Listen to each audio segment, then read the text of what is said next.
मी doctor कीर्ती. संक्रांत आली म्हटलं की बोरनान, लहान मुलांना हे बोरनान घातले जाते. म्हणजेच काय, विविध पदार्थांचं डोक्यावरून ते न्हाण म्हणजे काय घालणं. तर असं हे बोरनान. आता बोरनान घालणं म्हणजेच कसं की छोट्या छोट्या मुलांना नवीन पदार्थ खाण्याची रुची म्हणजे आवड निर्माण होण्यासाठी बोरनान. तर असं हे बोरनान 0 ते 5 वर्षापर्यंतच्या मुलांचे केले जाते.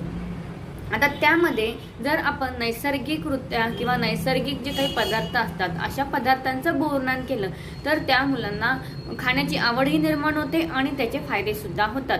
बिस्किट, चॉकलेट असे जे मैद्याचे पदार्थ आहेत त्याचा फायदा न होता त्याचा आपल्याला तोटा किंवा ते जर सेवन केले तर मुलांचं पचनच बिघडण्याची शक्यता अधिक असते.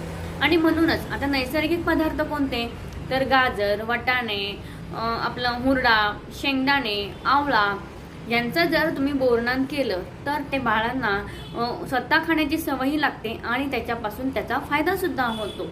अशा पद्धतीने नैसर्गिकरित्या मिळालेल्या पदार्थांचं बोरनान करून पहा आणि तुम्हाला त्याचे फायदे काय जाणवले ते मला सांगा. धन्यवाद.